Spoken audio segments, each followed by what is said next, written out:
اعوذ باللہ من الشیطان الرجیم بسم اللہ الرحمن الرحیم۔ دوستان عزیز، آپ کا میزبان عمران احمد چیمہ آپ کی خدمت میں حاضر ہے۔ دوستان عزیز، سلسلہ ضیاء النبی صلی اللہ علیہ وآلہ وسلم میں ہم اپنے آج کے موضوع کا آغاز کرتے ہیں۔ نئے دوستوں سے گزارش ہے کہ وہ چینل کو سبسکرائب کریں تاکہ ہماری ہر ویڈیو آپ کو سب سے پہلے موصول ہوتی رہے۔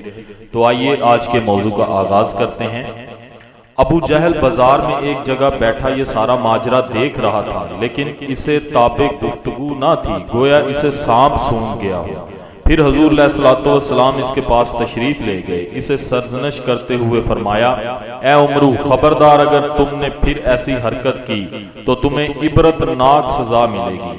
حضور کا یہ فرمان واجب الاذعان سن کر اس دشمن خدا کو یہ جرأت نہ ہوئی کہ وہ کوئی گستاخانہ جواب دے سکے، بلکہ بڑی عاجزی سے عرض پردار ہوا، یعنی میں پھر ایسی حرکت نہیں کروں گا، ہرگز نہیں کروں گا۔ اس کے بعد حضور تشریف لے گئے۔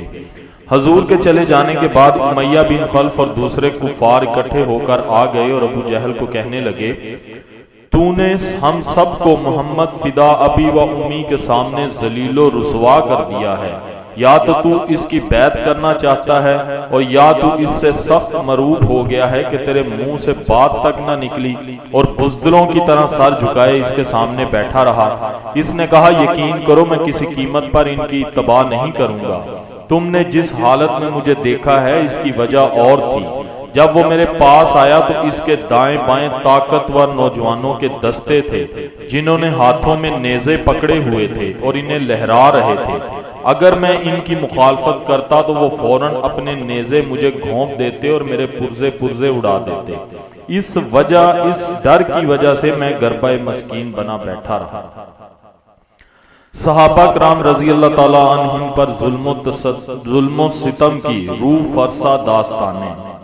حضور نبی رؤوف الرحیم صلی اللہ علیہ وآلہ وسلم کی اپنی ذات، اپنی صفات حمیدہ کے باعث خود بھی بڑی محترم اور معظم تھی۔ خواہ مخواہ دل حضور سے پیار کرنے پر اور حضور کی تعظیم بجا لانے پر مجبور ہوتے تھے۔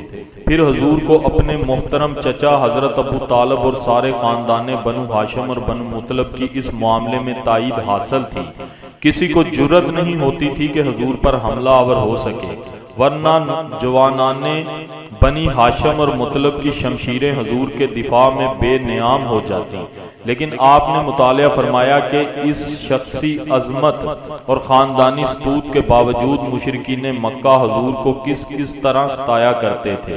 تان و تشنی کے سارے تیر جو ان کی ترکش میں تھے ان کو وہ بے رحمی سے استعمال کرتے تھے، جھوٹے الزامات اور بہتانوں کی بارش کرتے تھے، راستے میں کانٹے بچھایا کرتے تھے، اپنے گھروں کا کوڑا کرکٹ حضور کے صحن میں پھینک دیا کرتے تھے، غلاظتیں اٹھا کر در اقدس پر ڈھیر کر دیا کرتے تھے، نماز بھی سکون اور اطمینان سے پڑھنے کی فرصت نہیں دیتے تھے۔ اللہ تعالیٰ اگر اپنی خصوصی مہربانی سے اپنے حبیب کی حفاظت کا اہتمام نہ فرماتا تو ابو جہل اور ابو لہب کے ارادے تو بڑے ہی خطرناک تھے۔ جب حضور سے ان کا یہ معاملہ تھا تو جو لوگ حضور پر ایمان لائے تھے ان کے ساتھ ان کے جور و ستم کا کیا عالم ہوگا۔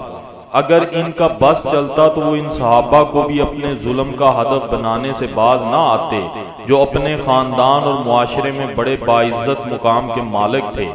آپ پڑھ آئے ہیں کہ حضرت صدیق اکبر رضی اللہ تعالیٰ عنہ نے جب حرم شریف میں بلند آواز سے قرآن کریم کی تلاوت شروع کی تو کافروں نے آپ کو اس قدر مارا کہ آپ بے ہوش ہو کر گر پڑے اور اسی غشی کی حالت میں آپ کو گھر اٹھا کر لایا گیا اور کئی پہر گزرنے کے بعد آپ کو ہوش آیا۔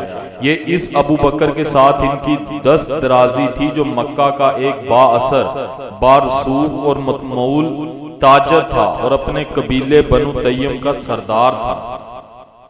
حضرت عثمان رضی اللہ تعالیٰ عنہ بھی قبیلہ بنو امیہ کے معزز رکن تھے۔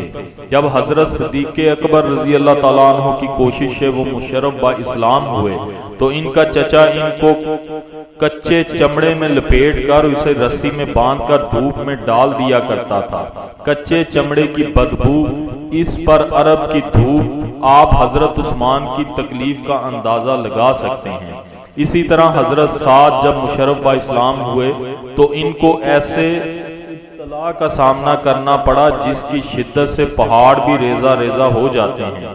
آپ کے خاندان والوں کو ان کے مسلمان ہونے کا جب علم ہوا تو انہوں نے ان کو اسلام سے برگزشتہ کرنے کے لیے سارے ہیلے کیے، لیکن بے سود۔ ان کی والدہ بھی اپنے کفر پر بڑی پختہ تھی۔ اسے جب پتا چلا کہ اس کے لختے جگر نے اس کے معبودوں کے خلاف علم بغاوت بلند کر دیا ہے اور قبیلے کے لوگوں نے ان کو اس بغاوت سے دستبردار ہونے کے لیے بڑے جتن کیے ہیں لیکن وہ بری طرح ناکام ہوئے ہیں، تو ماں کو بڑا صدمہ ہوا۔ آخری حربہ کے طور پر اس نے اپنے بیٹے کو بلا کر کہا کہ بیٹا بہتر ہے کہ اس نئے مذہب کو چھوڑ دو، اگر تم نے میری بات نہیں مانو گے تو میں بھوک ہڑتال کر دوں گی، نہ کچھ کھاؤں گی نہ پیوں گی، دھوپ میں پڑی رہوں گی یہاں تک کہ مجھے موت آ جائے۔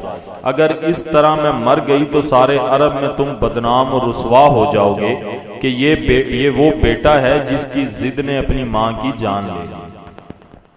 تو دوستان عزیز، یہ تھا آج کا موضوع۔ امید کرتا ہوں آپ کے لیے کافی انفارمیٹو ثابت ہوا ہوگا۔ تو ویڈیو کو دوستوں کے ساتھ زیادہ سے زیادہ شیئر کیا کریں، لائک کیا کریں اور کمنٹ کیا کریں۔ اسی کے ساتھ اپنے میزبان عمران احمد چیمہ کو کل تک کے لیے اجازت دیجیے گا۔ اپنا بہت سارا خیال رکھیے گا، دعاؤں میں یاد رکھیے گا۔ اللہ حافظ و ناصر۔